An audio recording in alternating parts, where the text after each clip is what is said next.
किसी राज्य में एक राजा राज्य किया करता था। उसकी एक छोटी सी बेटी थी जो कि बहुत ही प्यारी और मासूम थी। वह हर रात अपने कमरे की खिड़की खोलकर आसमान में निकले चांद को ताकती रहती थी। एक दिन उसने राजा यानी अपने पिता से कहा, पिताजी, मुझे चांद चाहिए, मुझे चांद ला कर दो, मुझे उसके साथ खेलना है। राजकुमारी की यह बात सुनकर राजा हैरान हो गए और उसे समझाने की कोशिश की कि यह मुमकिन नहीं है, लेकिन राजकुमारी ने तो चांद पाने की जिद पकड़ ली थी।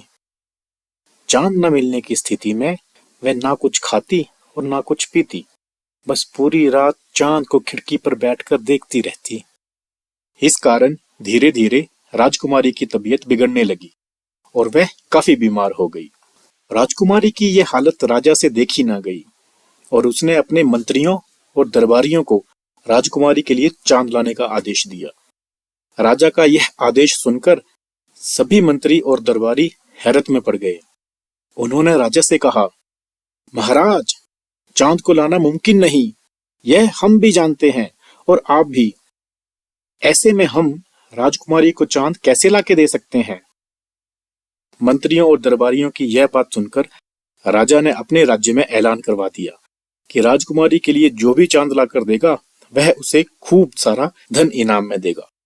जब राजा के इस ऐलान के बारे में एक व्यापारी को पता चला तो उससे राजा का दुख देखा ना गया। वह फौरन राजा से मिलने पहुंच गया। व्यापारी ने राजा से कहा, महाराज, मैं राजकुमारी को चांद लाकर दे सकता हूँ, लेकिन उससे पहले मुझे यह जानना होगा कि राजकुमारी को कितना बड़ा चांद चाहिए। यह कहकर व्यापारी ने राजकुमारी से मिलने की इच्छा जाहिर की। राजा ने भी व्यापारी की बात मानी और उसे राजकुमारी के पास ले गए। राजकुमारी के पास पहुंचकर व्यापारी राजकुमारी से पूछता है कि चांद कितना बड़ा है। व्यापारी के सवाल के जवाब में राजकुमारी कहती है कि चांद मेरे अंगूठे के नाखून के आकार का है, क्योंकि जब भी मैं चांद के सामने अपना अंगूठा रखती हूँ तो वह मुझे दिखाई नहीं देता है।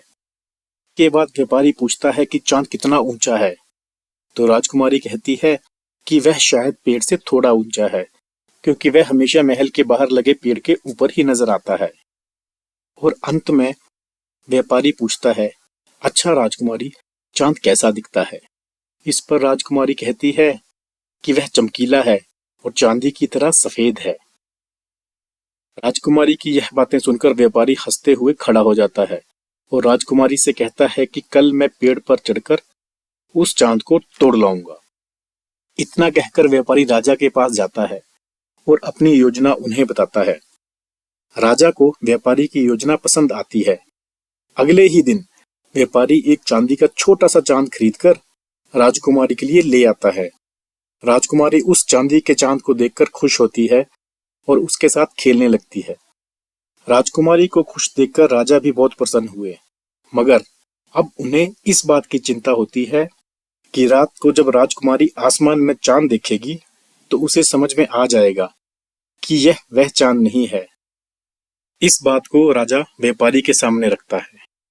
राजा की बात सुनकर व्यापारी कहता है कि मैं आपकी इस परेशानी को भी हल कर देता हूँ। व्यापारी राजकुमारी के पास जाता है और उसे बड़े प्यार से पूछता है, राजकुमारी, आप यह बताइए कि जब दांत टूट जाता है तो क्या होता है?